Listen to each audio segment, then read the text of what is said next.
സുഖമായിട്ടിരിക്കുന്നല്ലോ അല്ലേ? നമുക്കിന്നൊരു special chicken ഉണ്ടാക്കാം ക്രിസ്തുമസിന് വേണ്ടിയിട്ട്. തേങ്ങാപ്പാൽ ഒഴിച്ച് വറ്റിച്ചെടുത്ത ഒരു ചിക്കൻ. ചിലപ്പോൾ എല്ലാവർക്കും അറിയാവുന്നതായിരിക്കും, എങ്കിലും ഞാൻ വയ്ക്കുന്ന സ്റ്റൈലിലൊന്ന് കാണിച്ചു തരാം. നമുക്കിന്ന് അടുക്കളയിലേക്ക് പോകാം. ഞാനൊരു 1/2 കിലോ ചിക്കൻ എടുത്ത് വെച്ചിട്ടുണ്ട്. ഞാൻ അതിലേക്ക് ഒരു 1.5 ടേബിൾ സ്പൂൺ മുളക് പൊടി, എരിവില്ലാത്തതാണ് കാശ്മീരി മുളക് പൊടി, ഒരു 1 ടേബിൾ സ്പൂൺ മല്ലിപ്പൊടി, ഒരു 3/4 ടേബിൾ സ്പൂൺ ചിക്കൻ മസാല, പിന്നെ 1 ടേബിൾ സ്പൂണോളം വെളുത്തുള്ളി അരിഞ്ഞത്, 1 ടേബിൾ സ്പൂണോളം ഇഞ്ചി അരിഞ്ഞത് ഇത്ര എടുത്ത് ഇട്ടിട്ടുണ്ട്. നമുക്കിനി കുറച്ച് ഉപ്പും കൂടി ഇടാം. ഉപ്പ് പോരെങ്കിൽ നമുക്ക് പിന്നിട്ട് കൊടുക്കാം. ഇതിലേക്ക് നമുക്ക് 1 ടീസ്പൂൺ മഞ്ഞൾപ്പൊടി കൂടി ഇട്ട് കൊടുക്കാം. എൻ്റെ ഒച്ച അടയ്ക്കുന്നുണ്ട്, ചുമയാത. 1 ടീസ്പൂൺ മഞ്ഞൾപ്പൊടിയും കൂടി ഇട്ട് കൊടുത്തിട്ട് ഇത് നമുക്ക് കൈ കൊണ്ട് തന്നെ നന്നായിട്ട് മിക്സ് ചെയ്യണം. വെള്ളമൊന്നും ഒഴിക്കേണ്ട കേട്ടോ. നല്ലപോലെ മിക്സ് ചെയ്യണം, നല്ലപോലെ ഞെരടിച്ചേർത്ത് തന്നെ ആ വെളുത്തുള്ളിയുടെയൊക്കെ ഇതേ പിടിക്കണം.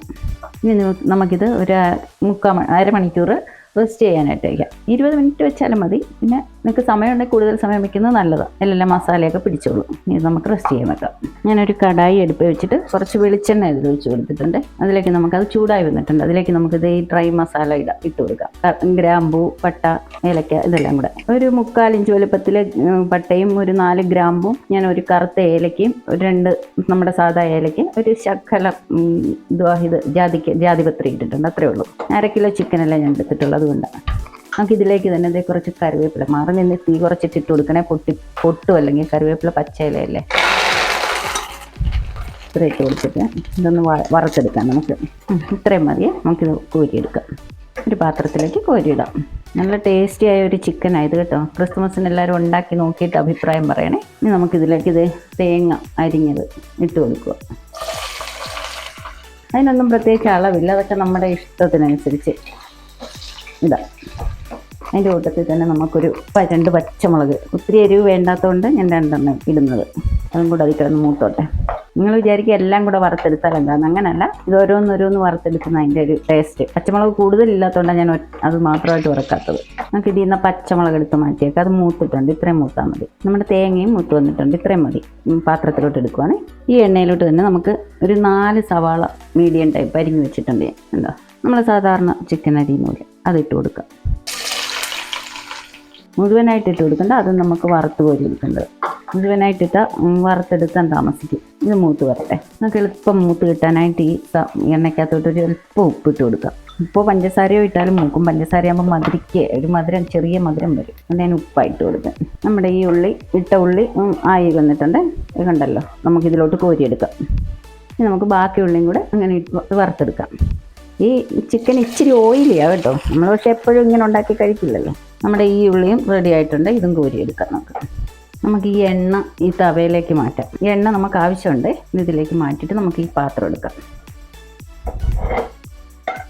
നമ്മൾ നേരത്തെ മാരിനേറ്റ് ചെയ്ത് വെച്ച ചിക്കൻ ഉണ്ടല്ലോ, അത് ഇതിലോട്ട് ഇട്ട് കൊടുക്കാം. ഇച്ചിരി വലിയ പീസായിട്ടാണ് എടുക്കേണ്ടത്. ഇത് ചെറുതായിട്ടും എടുക്കാം, പക്ഷെ നമുക്കത് ഇച്ചിരി ബുദ്ധിമുട്ടാകും ചെയ്തു വരുമ്പോൾ. അതിന് ഇച്ചിരി വലുതായിട്ട് എടുക്കുന്നതാണ് നല്ലത്. നമുക്ക് എന്നിട്ട് ഇതിലോട്ട് തേങ്ങാപ്പാൽ, ഇത് ഞാൻ 1 മുറി തേങ്ങ 1/2 കപ്പ് വെള്ളത്തിൽ അടിച്ച് എടുത്തതാണ്. അത് ഒഴിച്ചു കൊടുക്കാം. കുറച്ചൊഴിച്ചു കൊടുക്കാം. വേഗട്ടെ. നമുക്ക് 1 ടീസ്പൂൺ ഇഞ്ചി വെളുത്തുള്ളി പേസ്റ്റും കൂടെ ചേർത്ത് കൊടുക്കാവേ. കുറച്ച് തേങ്ങാപ്പാൽ കൂടെ ഒഴിച്ചു കൊടുക്കാം. ഞാനിപ്പോൾ 1 കപ്പോളം തേങ്ങാപ്പാൽ ഒഴിച്ചു കൊടുത്തിട്ടുണ്ട്. ഇത് നമുക്കൊന്ന് മറിച്ചിട്ട് കൊടുക്കാം.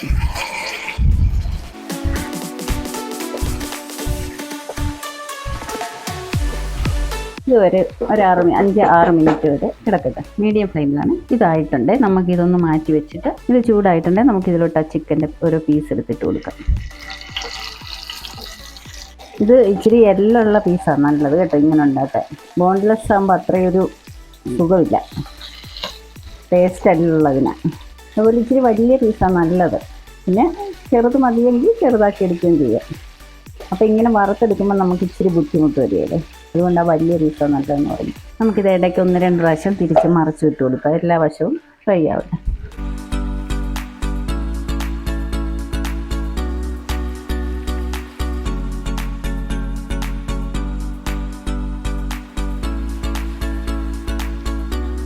നമുക്ക് മൂടി വെച്ചേക്കാം ഒന്ന്.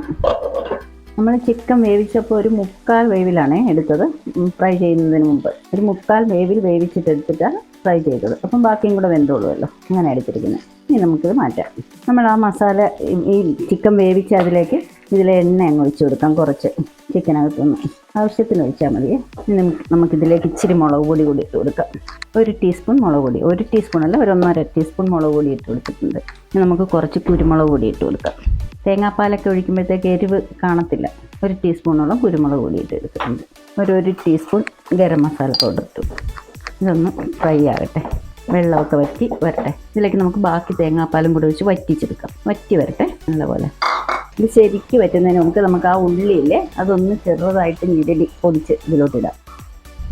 സിമ്മിലാണ് ഇട്ടിരിക്കുന്നത്. നല്ല ഇട്ട് കൊടുത്തൊന്ന് നന്നായിട്ട് മിക്സ് ചെയ്തിട്ട് നമുക്ക് ആ ചിക്കൻ്റെ പീസ് കൂടി ഇതിലോട്ട് ഇട്ട് കൊടുക്കാം. ഫ്രൈ ആയിട്ട് അത് എടുക്കാനാണ് ഞാൻ. നിങ്ങൾക്ക് ഇച്ചിരി ഗ്രേവി വേണമെങ്കിൽ ആ തേങ്ങാപ്പാൽ ഒഴിച്ച് കഴിയുമ്പോൾ അധികം അങ്ങ് വറ്റിച്ച് കളയാതിരുന്നാൽ മതിയേ. ഞാനിപ്പോൾ ഇതിലിട്ട് ഇതങ്ങ് ഡ്രൈ ആക്കുക.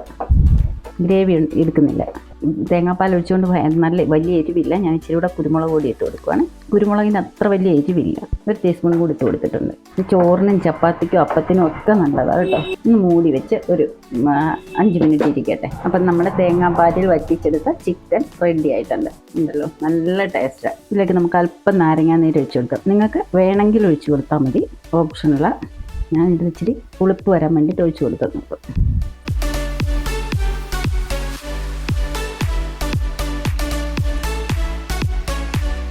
നമ്മുടെ കോട്ടയം സ്റ്റൈൽ ചിക്കൻ ഇവിടെ റെഡി ആയിട്ടുണ്ട്. ഞാനൊരു ഫ്രണ്ടിൻ്റെ വീട്ടിൽ പോയി ക്രിസ്മസിന് കോട്ടയത്ത്. അന്നേരം അവിടുന്ന് കഴിച്ചിട്ടുള്ള ചിക്കനായത്.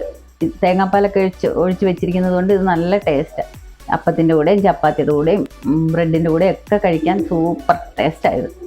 നിങ്ങളൊന്ന് ഉണ്ടാക്കി നോക്കണേ. എന്നിട്ട് നിങ്ങൾക്ക് ഇഷ്ടപ്പെട്ടെങ്കിൽ എന്നെ സപ്പോർട്ട് ചെയ്യണം.